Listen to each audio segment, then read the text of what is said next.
fampiofanana ara-politika ny tim maro ny tanora nambaly ny antso.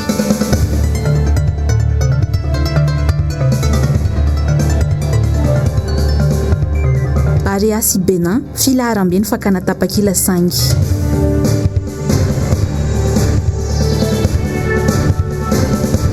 Taxi ato Antananarivo tsy anaka hatramin'ny farany nisy ny taxi moto.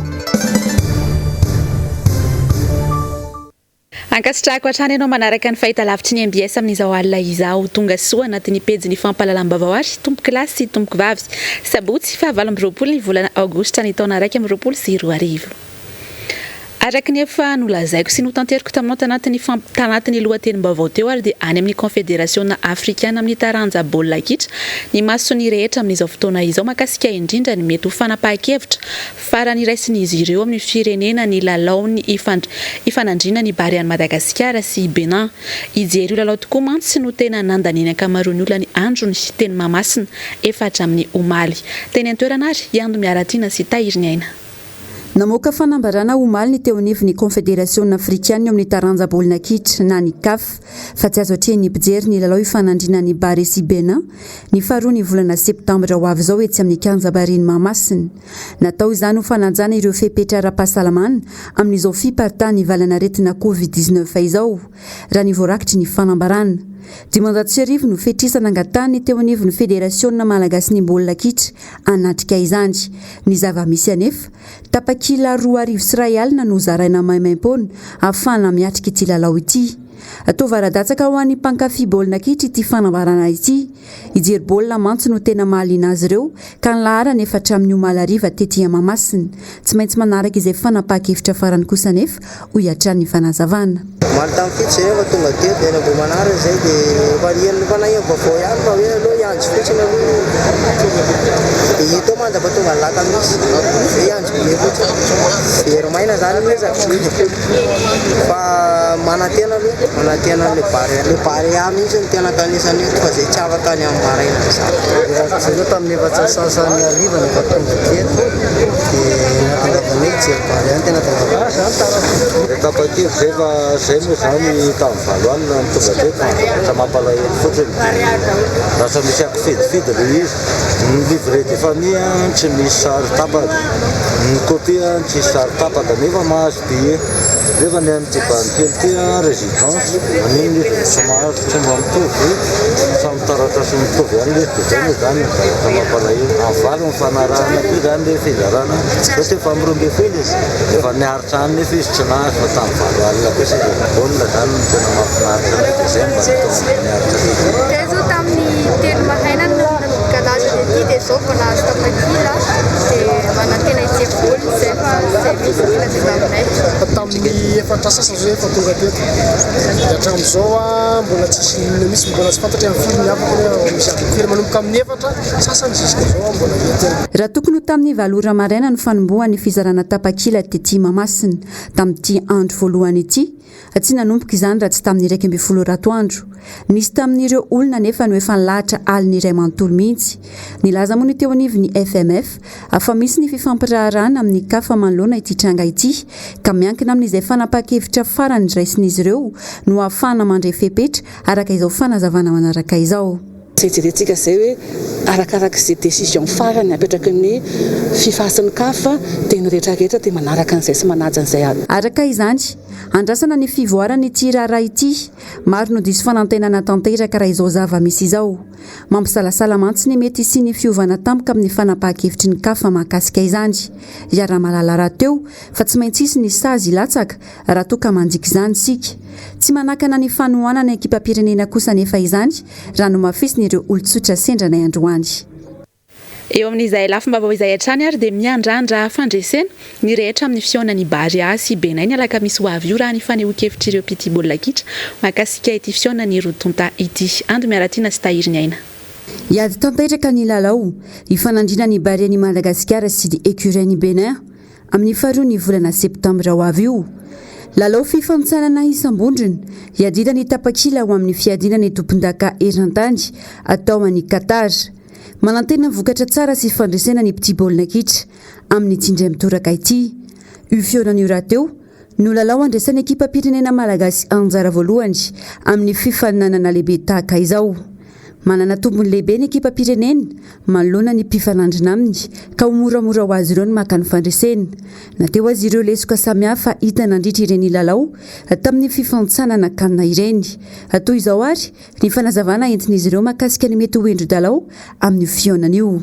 Manana expatrie maromaro tsika zany manendalina manekina fanatsarana zany miankina amin'ny joueur ny ambony terrain ihany fa tsy mipijery manohana ihany hoanana hatramin'ny farany ny ekipa tsy ny any andafy na resy na maresy ny ekipa ny tena dia ny tena foana fa tsy an'olona tokony ialana le mitoratoraka tavoangy lasa anatry misy ny faharesena la misy ny fandresena dia nahay miara mifaly zaho aloha mahita hoe na io matsanila na maresy sametsika raisy zero zany hoe alefa bariay tsika gasy dia toaniny atsika tsy afaka noana benay mihitsy fa tsy maintsy miatsika eny atsika na inona vokatalao na maresy na manina alefa bariay. Efa tomombana avokoa ny fikarakarana samihafa mahakasika ny fahatongavana ekipa pirenena eto an-tandrazana. Tsy hipika izy ireo saingy tsy maintsy misy kosa ny fanaovana test PCR ahafana miaro ny mpilalao rehetra.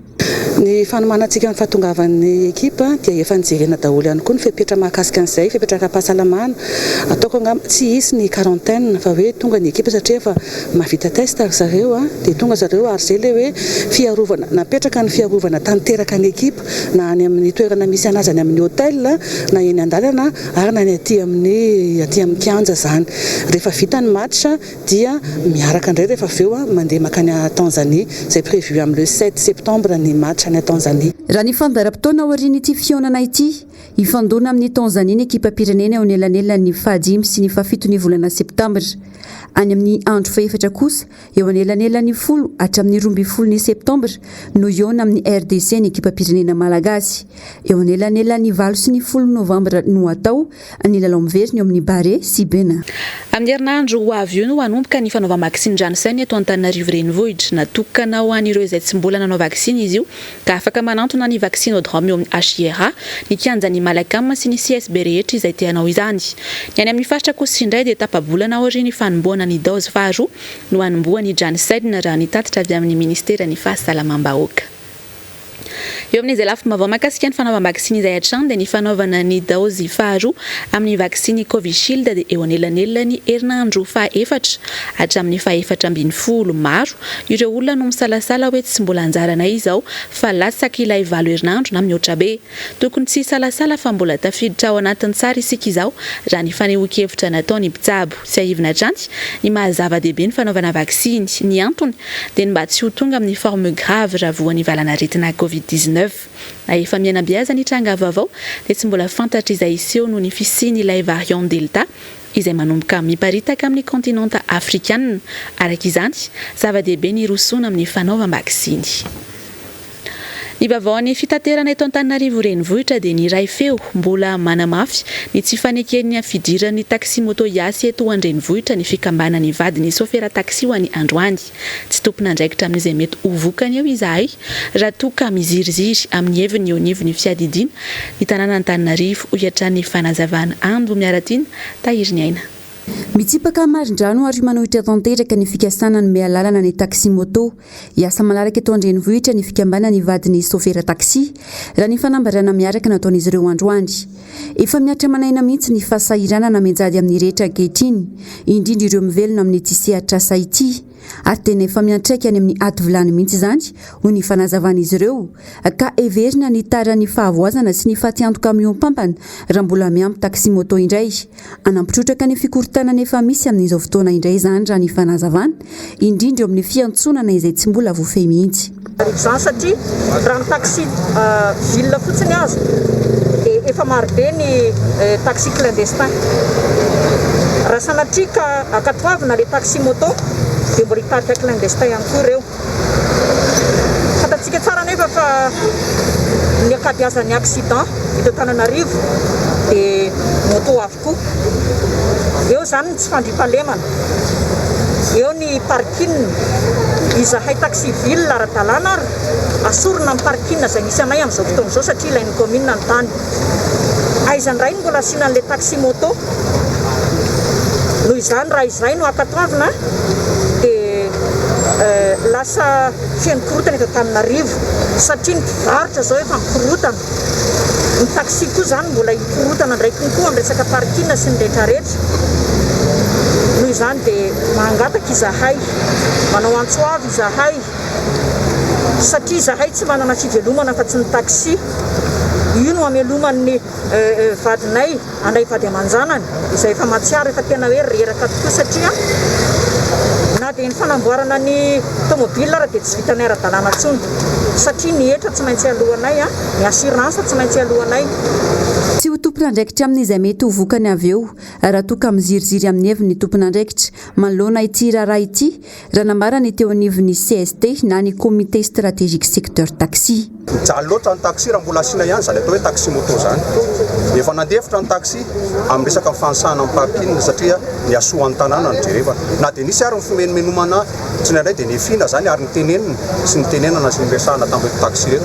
Ka raha sanatry sanatry ka hoe olanina ihany io zavatra io dia amin'ny mahatenako tsy tompon'andraikitra fentsony zaho izay CST zany amin'izay zavatra amin'izao satria ny vavabasy zao dia mitodika aty amin'ny CST vavabasyn'ireo taxi ireo hoe inona fotsiny nataonareo ao ary efa nisy ny fitarainana angamba monsieur le maire efa nalefa ilay tany aminao hoe izay nge efa resahan'ny taxi hoe saribakolo'ny commune ka mba hoe ngany olon-kendry ianao olon-kendry reo miara-miasa aminao reo aleo aloha mba omena fijerevana fa mba foanana ilay taxi moto fa izay taxi ary efa zara raha mahita course ray sy roa anatin'ny ray andro. Efa nisy ny fanangona tsiny nataon'ireo fikambanan'ny taxi manoloana ity tranga ity saingy tsy mbola nahazo valiteny mazava avy amin'ny tompon'andraikitra izy ireo hatramin'izao ka anaovany antso avy nijerena akaiky izany. Eo amin'ny vaovaon'ny asa fanaovan-gazety dia nisesisesy ny herisetra nahazo ny mpanao gazety tamin'ity herinandro ity. Ny iray nisy naniendaka tetsy Andavamamba, ny iray hafa kosa namony ainy omaly noho ny fanafiana amin'ny tampiadina. Mitatitra amintsika ny andindiny bebe kokoa mahakasika izay Bag Sandriananja. Manjombona ny tontolo ny asa fanaovan-gazety amin'ity andro an'ity.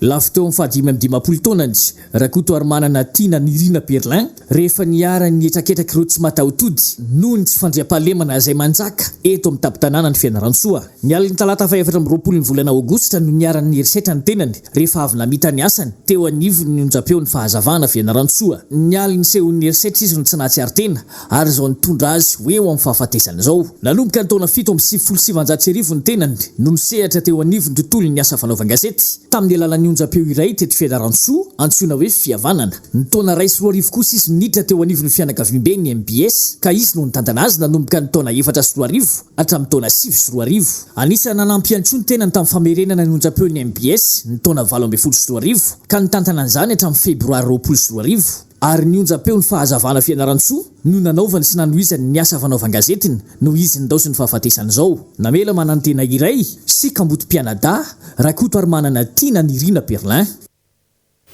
Manameloka ny tranga nahazo ireo mpanao gazety izay namony ainy sy nisy naniendaka teny Andavamamba ny fikambanan'ny mpanao gazety mpikirakira tranga am-piarahamonina sy mpanao fanadihadiana lalina na ny RFDIM ary miantso ny tompon'andraikitra Isa Tsokajany hijery akaiky ny zava-misy sy tady vahaolana amin'ny resaka tsy fandriam-pahalemana na any ambanivohitra na eto an-drenivohitra izay mampikaikaiky ny mpiray tanindrazana izahay fianakaviam-be MBS moa dia maneho ny fiaraha-miory amin'ny fianakaviany iray manontolo. Mifarana rampitsoariva ny fitsarana ara-miaramila sy Betongolo raha ny antotanisa Vonjimaika manodidina ny 20 alina sy iray hetsy ireo tanora 7 taona hatramin'ny 12 taona 13 taona nahavita izany ho an'Antananarivo renivohitra. Ho an'ireo tanora hafa kosa anomboka ny tapaka ny volana Septambra izao ny fitsarana miaramila ary hatramin'ny volana Oktobra araky ny tetiandro navoaka ny teo anivon'ny ministera ny fiarovam-pirenena. Ny 13 Septambra izao izany no anomboka ny any amin'ny distrikany Manjakandrina, Ambohitra Atrimo sy Antananarivo Avaradrano. Entanina hatrany moa ireo izay anao ny lalàna vavy hitondra kara-panondrom-pirenena miaraka amin'ny penina manga. Hatramin'ny volana martsa teo dia minatsikaritra fiakarany tany vidim-piainana hatrany teo anivon'ny Instat. Nanamafy ity sampandraraha ity ny amin'ny mety fiakarany vidin'entana hatramin'ny volana desambra 2024 vokatry ny fahabetsahany tinady no nitolotra ato anatiny. Hatramin'ny krizy ara-pahasalamana ao an'ny taondasa moa tsy niatsahatra ny tombo izay tinady izay teo amin'ny sehatra rehetra. Anisany mampiakatra ny vidim-piainana nefa ny fikatonany sistandy ny fahalafosan'ny akora fototra sy ny fitotongana ny vola malagasy. Mikatso indray ny tetikasa volobe, tetikasa izay natao amokarana herinaratra any amin'ny tohodrano amin'ny faritra Atsinanana. Nahebotra amin'ny taona 2024 raha no vinaniana anomboka. Ny taona 2024 ny famokarana herinaratra avy amin'ny tompam-pamokarana volobe faharoa ity. Raha ny fantatra dia noho ny fahatarana ny fanaova-tsoni ny fifanarahana fampivarotana herinaratra andaniny ary fifanarahana fanomezana ny faritra ho ampiasain'ny tetikasa ankilany. Ity tetikasa ity moa dia afaka amokatra herinaratra madio 570 gigawattheure isan-taona raha 400 ny herinaratra efa misy eto Madagasikara. Ny vaovao maresaka iraisam-pirenena kosa indray no entina aminao manaraka dia ny fividianana ny trosan'ny banky sy ny orinasa amerikana no nafahany fanjakana any an-toerana nanarina ny toe-karena sy namorona asa maro. Nanao ny angom-baovao makasika izay ary Iravorafy Mahidina sy Andry Rakotomalala. Saika nahita fahasahiranana fanarenana toe-karena avokoa izao tontolo izao na ireo firenena matanjaka azy. Samy nanao izay fomba rehetra narenana izany ny fanjakana tsirairay raha nisy ireo nanome fanampiana raboly ireo orinasa tao aminy na koa nanampy ireo olona very asa amin'ny fanomezana vola ihany koa mandritra ny fotoana voafetra. Ny hafa niezaka nanarina izany tamin'ny fanaovam-bakisiny Vaovao ary nanokatra aingana ny sistany ary nanainga ny sehatra ny fizahantany izay anisany mitondra vola betsaka ao anaty kitapom-bola mpanjakana. Avy nanomboka nisy ny Covid-19 tao États-Unis, novidian'ny fanjakana Amerikana avokoa nitrosan'ireo banky sy orinasa sahirana noho ny krizy. Anisany ahafahana nanarina aingana ny toe-karena tsy ny fehezana ny vidim-piainana. Ny fianany tahan'ny fanananasa tao États-Unis hatramin'ny tomboan'ny Covid-19 ho lehiben'ny réserve fédérale Jérôme Powell. Ny volana Jolay teo fotsiny izao tafakatra 3,7 tsy ny asa vaovaon'ny forina. Tsy tao anatin'ny tanjona hoy izy nisy ny fiakaran-tany vidim-piainana maharitra ka izay no nandraisana fepetra teny voalohany mba tsy avesatra loatra ho an'ny vahoaka Amerikana ireo voka-dratsy ny Covid-19 amin'ny asa andavanandro sy ny fidiram-bola. Afaka ny asa soma tsara ihany koa ireo orinasa sahirana ary afaka nampindram-bola ireo banky ka nihodina hatrany.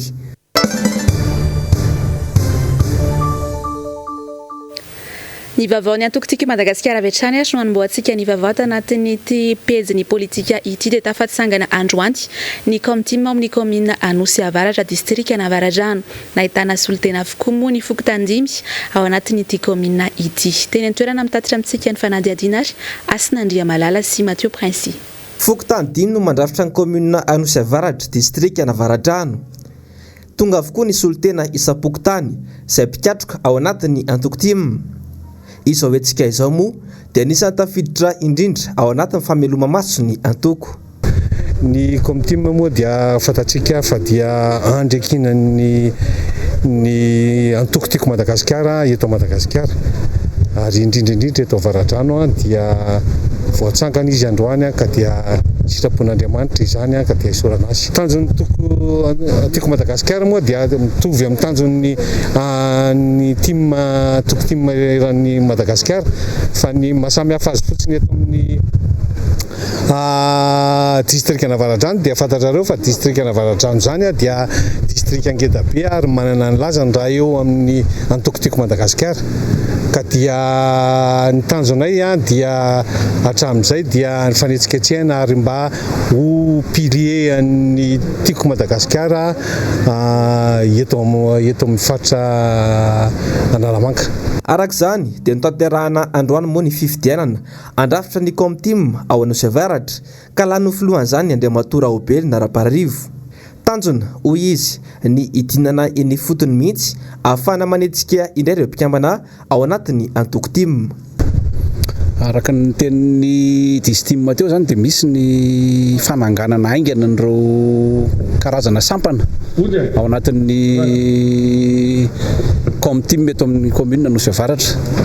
dia efa voafatra hoe tsy andriandro amanalina zany fa dia anao an'izay faran'izay aingana satria efa hiatrika ny efa manomanomana ny resaka fifidianana amin'ny afaka roa taona tsy maintsy homanina dia an'izao trerotro zao dia hoe hidina isaky ny fokotany zay nanay moa vitsy ny fokotany eto amin'ny commune Anosy Avaratra dia ezaka izay anao an'izay hidina isaky ny fokotany anatona izay manatona any amin'le mpikambana any amin'ny fokotany zany no sady manentana ihany koa satria efa nanomen'rareo avao amin'ny distime zay karatra provisoire aloha netana an'ireo izay mbola mazoto hiaraka amin'ny team sy ny fiatsoana izay mbola mazoto koa hiaraka aminay dia izay mitanjona aingana zao atao aingana. Fanombohana ny fameloma maso ihany ity ao anatin'ny distrika Navaradrano fa ho avy tsy ho ela ny fihaonam-ben'ireo mpikambana ao amin'ity distrika ity miaraka amin'ireo bureau politika nasionaly araka ny fanazavana. Izany ny Anosy Avaratra ihany isika dia maro ireo olona no nanatevin-dahorana ny antokontsika Madagasikara tamin'izao fotoana izao toy ny tetsy amin'ny commune Anosy Avaratra iny. Mahatsiaro voafitaky ny mpitondra ankehitriny izy ireo ka mahatsiaro marary. Eo ihany koa moa ireo izay efa resy lahatra amin'ny foto-kevitra ny jorony antokatra amin'izay ka mahatonga azy ireo mbola mijanona ao anatin'ny antoko hatramin'izao. Horantsika ny fanazavana. Ny antony mahatonga le fandresendahatra zany raha antsika mahita amin'izao fotoana zao ny fiainam-pirenena sy latsaka katerena tokoa dia noho izany dia matsapa zany tena eo anivon'le jeune team ety anivon'ny commune Anosy Avaratra misy ny adidy sy andraikitra izay tokony atao dia noho izay antony maro samihafa izay zany no nahatonga ny tena androany hanamafin'izay ny broncom team eto anivon'ny commune Anosy Avaratra.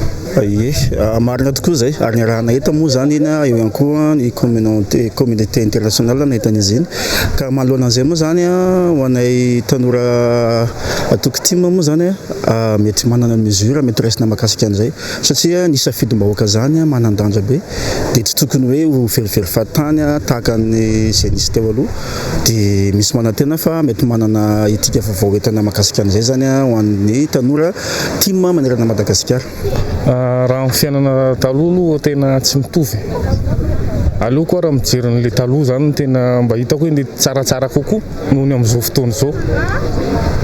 Satria raha jerena amin'ny lafiny rehetra iny na zavatra hitanao rehetrarehetra iny tena tsy mitovy mihitsy na ny olona mandeha ny andalina hitanao hibetraka mihitsy mifanaritsaka tsy hoe amin'ny antony hoe tsara fa noho ny tsisy asa dia mivezivezy daholo ny tanora amin'izao fotoana izao mahatonga ana nitsofoka amin'ny antokotonina zany hitako sy tsapako zany safia za manko mamihenoheno vaovao ohatra ny olorehetra dia raha ampitahiko zany le vaovao avato avao amin'ny fitondrana sy ny amin'ny ankolafo faharohatra hoe za taloha mbola tsy mpanao tsy tantoko team fa voandroany zao vao nitsofoka amin'ity antoko team dia aleoko manatona ny antoko team safia izy no hitako mba tsaratsara kokoa raha amin'ny resaka tretikady sy ohatr'izay tena hitanao hoe manambara marina zany mijoro amin'ny marina zany. Ny any mahatonga anao makaty amin'ilay fiainana mafy ny mpianatra hiditra ny vidim-piainana ny vary dimanjato sy roa arivo tsy vitana intsony hatramin'ny jironjiramana anao tsy voaloha zay ny problème anay tena hienjana be mihitsy ny fiainanay aty mba voatra ty mihitsy Avaradrano ty Anosy Avaratra ohatra tamin'ny 5 sy 4 arivo ihany ny amin'izao vao may tena mitsingidina ilay firenena tsy ho tafarina tsony mihitsy tena tsy ho tafarina efa mikidio dia tena tsy ho tafarina tsony mihitsy tena mikidia hatramin'ny farany. Tontosa soamantsara ho an'ny androany ihany koa moa tetsy amin'ny QG Belair ny fampiofanana ny tanora avy amin'ny antokontsika Madagasikara ho an'ny teto amin'ny faritra Analamanga. Tanora mandray andraikitra io ny fanamby lehibe napetraka ao anatin'izao fampiofanana izao. Ando miaratiana sy tahiry ny aina. Ny 20 volana Oktobra 2024 no nijoroany ny tanora tsika Madagasikara ka tsy nitazapotsiny ny raram-pirenena mandray andraikitra mijoro ary mitondra ny anjara brikiny amin'ny fampandrosoana ny targetra 12 taona tsy aoriana tsy miova ny foto-kevitra mampandray andraikitra ny tanora zava-dehibe tokoa ny fahatsapahan'ny tanora ny amin'ny tokony hidirany an-tsehatra amin'ny raram-pirenena izy ireo raha teo ihany koa no andraikina ny tanora tsy aoriana ka afaka ny ampita ireo fahalalana sitraikefananany. Tantara tsy fanadino fa ny tanora tsika Madagasikara tao anatin'izay 20 taona izay io dia nandray anjara feny tao anatin'ny fiainam-pirenena na talohan'ny taona 2010 zany na tamin'ny taona 2010 na ny tao aorianany taona 2010 maromaro zay 27 mianadahy nanangana an'izany tanora tiako Madagasikara zany ary maro tamin'ireo namana mbola eo mbola tapilipifany ambadibadika any nisy ihany keo nefa tsy feny hitaboky hitapirenena fa nisy ireo findralasa tsy manino zany fa isika dia mijoro foana izahay mpanorona tanora Madagasikara dia mijoro ary vonina manampy anareo izany aty aoriana fa nino moa miampita za zao zany anisan'ny mpanorona volo nasionaliny zany tanora Madagasikara any tamin'ny fotoanary mino angambako tsy ao anatin'ny tanora tsoy fa dia efa tsofina rano anareo zany izahay dia vonina ny anampy anareo porofo mitoaka amin'ny tendany meko anareo dia ny hoe izahay mpanorona ny tanora Madagasikara tamin'ny taona 2010 nametraka ny tanora tiako Madagasikara fanontanalamanga amin'izao teny zao zany hoe efa 20 taona teoriana mbola nametraka mandray anjara feno ao anatin'izany tanora tiako Madagasikara zany tsy vitsy ireo tanora liana ary manana viana entina mpandrosoana ny firenena tsy maintsy manana ny traikefa sy ny fahaiza-manao anefa vao afaka natratra ny tanjona antony lehibe nanatanterahana ny fampiofanana ireo tanora eo anivony ity antoko ity androany tanora tompona andraikitra io no fanamby lehibe napetraka amin'izao fampiofanana izao ka ny fiofanana ara-politika sy ara-pitantanana no nasongadina teto zany dia hoe tanora miofana mahakasika ny ara-politika sy ara-pitantanana dia ao anatin'izay moa nangalana ny lohahevitra hoe tanora tompona andraikitra zany hoe izay ny tanjona anay zany tompona andraikitra rapitso ny tanora tiako Madagasikara ary tsy tokony misy tanora zany ato amin'ny tiako Madagasikara tsy mandray andraikitra ao anatin'izay moa zany dia midingana hoentina ao anatin'izay zany androany moa zany ny fanombohana izao fiofanana izao fa misy ny atao hoe team académie zany izay ny tanora no misitraka bebe kokoa ao anatin'izay amin'ny fiofanana amin'ny lafiny rehetra mihitsy zany io eo ny fitantanana ara-piarahamonina dia ampindra tanora eo amin'ny sehatry ny asa lesy koa agoavana ary sakana lehibe tsy mampandroso ny firenena ny tsy fiomanana mialoha ny andraisana andraikitra antony lehibe nanamafisana sy nanatanterahana izao fampiofanana izao raha nambara ny mpandrindra nasionaly ny antoko tiako Madagasikara ohatrany dietana moa ny fiainam-pirenena indrindra fa ny fiainana antoko dia jerena ihany koa ny lasa ary-banjinina ny ankehitriny izay efa nanoavy fa ny zavatra hita amin'izao fotoana izao tokoa dia tsy vitsy ireo tanora izay efa miazakazaka ny mandray andraikitra kanefa ny zavatra hita dia tsy nisy ny fiomanana teo amin'izay fandraisana andraikitra izay ka mahatonga ny fiambakavakana satria tsy mbola feno ireo fepetra amin'ilay fahaiza-manao entina mitantana ny firenena dia zary hitantsika amin'izao fotoana izao ny zava-misy ka izany nandraisany tato anatin'ny antokotiko Madagasikara lesona anamafisana an'ilay foto-kevitra hoe tsy maintsy manomana tanora tompona andraikitra ary manana ny fahaiza-manao tsika satria anisan'ny baiki-pitolomana ato anatin'ity antoko ity dia hoe mahalala mahay ary mahavita tanora mahery ny enjato avy amin'ny distrika araiky amby folo eto Analamanga no nisitraka ity fampiofanana ity androany tetsy Bel Air izy ireo indray avy eo no izara ny traikefa sy ny fahaiza-manony eny fotony tsy janona treo ny hetsika tahaka izao fa isandraka manerana ny faritra rehetra eto Madagasikara ijanona eo amin'izay vaovao ny antoko izay hatrany isika dia nahatsiaro ireo sahirana ara-pivelomana amin'izao fidirany mpianatra izao ny fokotimo amin'ny fokotany Ambatolampy Ambohimanarina mpianatra anjato ny araka izany no nisitraka fitaovam-pianarana avy amin'izy ireo Asinandria Malala sy Toky Ramarola tafiakatra iray etsy farafakely ny vola tsy maintsy ilaina ho an'ny mpianatra iray amin'izao fidirana mpianatra izao mavesatra loatra ho an'ny ankamaroany ray aman-dreny nefa izany ka nanamaivana izany ireo mpikambana ao anatin'ny antoko timo ao amin'ny fokotany Ambatolampy etsy amin'ny boriboritany fahenina Ny mpikambana ny birao rehetra amin'ny tokotima no namoaka avy any am-posiny tsirairay avy entina mizary zao fanampiana zao an'ny sahirana eto amin'ny fokontany. Ny birao an'ny tokotima ireo mpanentana rehetra no mijery ny tsirairay avy any amin'ny isa-tokantrano mahita ny tena sahirana eto amin'ny fokontany Ambatolampy amin'ny Manarina no nandeha nitety nanana ezaka lehibe tokoa tety ny any amin'ny isam-baravarana entina naka ny lisy ny anaran'ny isa-tokantrano mba azo zay zavatra tokony sahaza azy entina mampiditra ny mpianatra amin'izao vaninandro. Tafiakatra 420 ireo ankizy sitraka ity fitaovam-pianarana ity izay tsy nanavahana loko politika fa rehefa sahirana dia nahazo avokoa. Zay zany tsy nanavaka mihitsy na couleur politika fa zay rehetra sahirana inona couleur politika misy azy dia nomena daholo satria vola avy aty anaty paosina tsirairay avy. Tsisy fanomezana avy amin'ny fanjakana io, tsisy fanomezana avy amin'ny autorité ohatra hoe député na distime tsisy an'izay fa izahay aporina rehetrarehetra mpikambana anaty birao amin'ny fokotima Ambatolampy Manarina no nahavitana izy zavatra zao. Engany mba hanahaka anay daholo zany ny fokotany rehetrarehetra eran'i Madagasikara amin'izao fanampiana sahirana zao.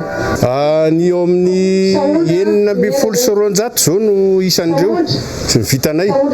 Zay zany aloha ny takatro ny volanay. Ireo ray aman-dren'ny mpianatra moa dia velom-pisaorana ny antokotima amin'izao fiatsika tsy manary ny vahoaka sahirana izao. Makasitraka ny olona rehetrarehetra izay nalala tanana tamin'ny tima dia misaotra betsaka ny filo, dia misaotra betsaka ny totoso, misaotra betsaka ny tima rehetrarehetra zany fa mbola malala tanana nay majinika. Makasitraka mampiditra mpianatra ray amin'izao ny anahy zao 500,000 mampiditra mpianatra anankiray satria ny anahy fa ngeza. Mbola fampidirana fotsiny zany ny kôlasy dia ny kaye mbola tsy ao anatin'ny rehetrarehetra zany.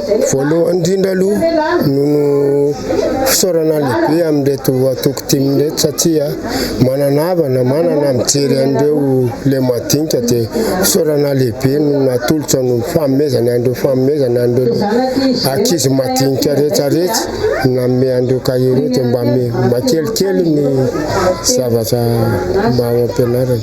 Ny amo ireo zavikely kamboto ireo zao dia 3 alina dia anankiroa ireo zany 9 alina zany nampidirana azy aloha ny pepe fa mbola mamerina fisaorana an'ireta tokotimintsika rehetra satria mitsinjo madinika antoa dia mijery an'ny député tokoa za satria mitsinjo madinika izy eto amin'ny farina Ambatolampy na tsamy basainy na tsamy rehetrarehetra nanao ny didiny izy na tsamy rehetrarehetra mitsinjo izy fa tsy dia hoe ny tenany rery fa le vahoaka madinika eto tsitsovony tototra. Ity antsika ity moa dia tafiditra ihany koa ao anatin'ny fameloma maso ny antokotima araka ny fanazavana. Any amin'ny tanànany Mahajanga kosa indray ary dia miteraka resabe eo anivon'ny kominy Renivohitry Mahajanga ny fametahana dokavarotra amin'ny bajaja. Tsy vao izao no tsy mitovy hevitra ary nampisy olana tranty amin'ny fitantanana ny tanàna ny ben'ny tanàna sy ny mpanolontsaina sasatsasany eo anivon'ny kominy samy mamonjy. Nanangatsampina indray ny mpanolontsaina tanàna Mahajanga sasatsasany izay nandany ny makasika ny fametrahana dokam-barotra eo anivon'ny bajaja eto Mahajanga. Dokam-barotra izay tsy nandalo teo anivon'ny mpanolontsaina akory na ny cahier de charge na ny makasika an'ity tompony ity tukutuka izay manao an'ity dokam-barotra ity.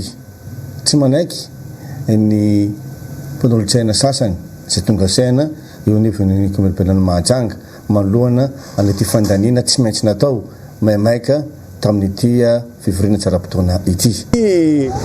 Zavatra mikasika ny tikitika ity dia nangatrainay izy ity tao amin'ny bureau permanent ny commune urbaine Mahajanga dia hoe tokony hisy convention izy ity na tokony hisy cahier de charge.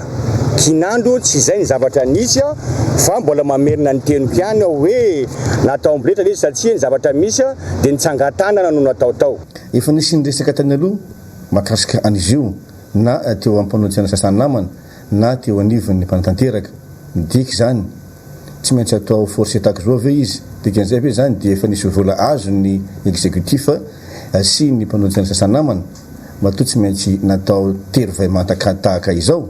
Fe izy zany dia zao tsy mahafantatra izay hoe inona marina ny ao ambadika n'ilay tsy maintsy olaliana androany. Iny mahakasika ny resaka tuk-tuk izay natao tao amin'ny conseil municipal androany iny izay. Fa raha manaraka an'izay dia hatramin'ny farany zany zahay dia tsy anaiky ny zavatra tsy mety intsony mandalo eo anivon'ny commune urbaine ny Mahajanga manomboka izao. Androany tamin'ny folora maraina dia nanao hetsika tao amin'ny angle chaussée de la Muette avenue de Ranelagh Paris 16e ny RMDM diaspora raha tsy ahivina moa dia voasivana tsy afaka nanatrika ny fisionan'ny filoham-pirenena tamin'ireo mpila ravinahitra any ivelany ny RMDM diaspora ka nanao izao hetsika lehibe izao. Fanampanazavana. Androany fotoana isiany fionan'ny filoha malagasy mpanohana azy mpila ravinahitra ny ivelany rehefa nangataka fanasana moa ny RMDM diaspora dia nolavy no masioviny Madagasikara ny Frantsa izy ireo ka tsy afaka natrika izany. Efa andro maromaro no nanao antso ny RMDM diaspora afanao hetsika lehibe androany. Nisy moa ny hetsika santatra mbavarano malina ny hoan'ny RMDM diaspora ny fomba fijery mahakasika dian'ny filoha Rajoelina any Frantsa.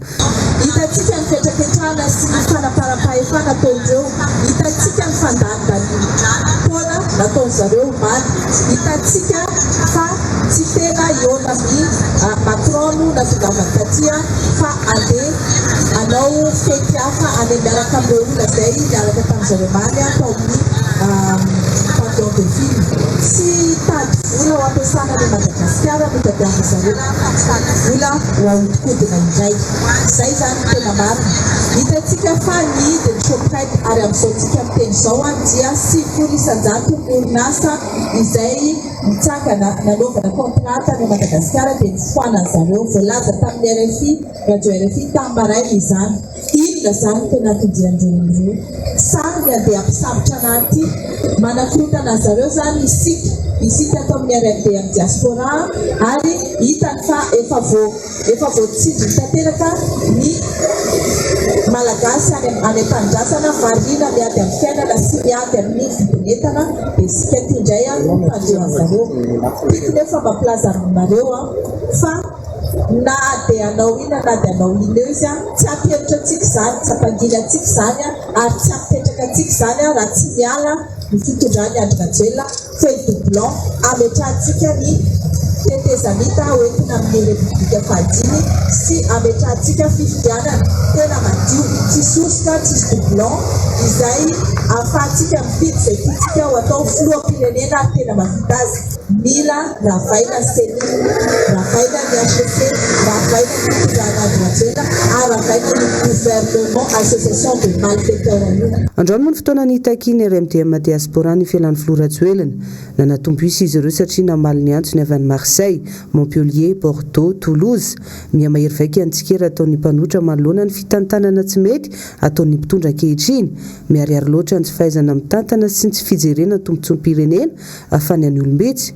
Roa herinandro izay no nipetraka ny gouvernemanta vaovao dia efa mipotra isan'andro ireo dosie mafana momba ireo mpikambana mandrafitra izany. Mitsikafiny indray ny kolikoly avolenta izay mahavoatonina ny vadin-dramatoa ministra ny toe-karena sy ny fitantanam-bola ankehitriny sy ny namany. Mariana fananambary ity ministra ity fa feno kolikoly sy mpangalatra amin'ny tahirim-bola-panjakana na ny trésor public. Isan'ny antony anesorana ny télé général ny ity sampandraram-panjakana ity any fioresaka kolikoly io. Nivoaka ny ampamoaka afa mandray karama ao amin'ny sa no mbola misitraka tombontsoa maro ao amin'ny tahirim-bola-panjakana ity vadin'ny ministra ity izay mahery ny 13 tapitrisa ariary raha ny volana Jona 224 ohatra ary kireo atao tantaratasy ny paritaka amin'ny tambazotra tserasera. Ankoatra izay mbola mandray vola isam-bola ny ireo namany izay efa miasa any ivelany. Raha toka nomena fahafahana anaraka ity farany any ivelany ihany koa ny vadiny kanefa mitomba mandray karama eto an-toerana hatrany. Ny volana Jolay ohatra nandray 15 tapitrisa ariary izany olona izany. Tsy mahagaga raha manambara ny teo anivony RMDM diaspora fa mangalatra ny fitondrana Rajoelina. Araka izany mbola azo antenaina ve nahita fandrosoana anatin'izany rehetra izany ao anatin'izao roa taona mahery kely sisa izao.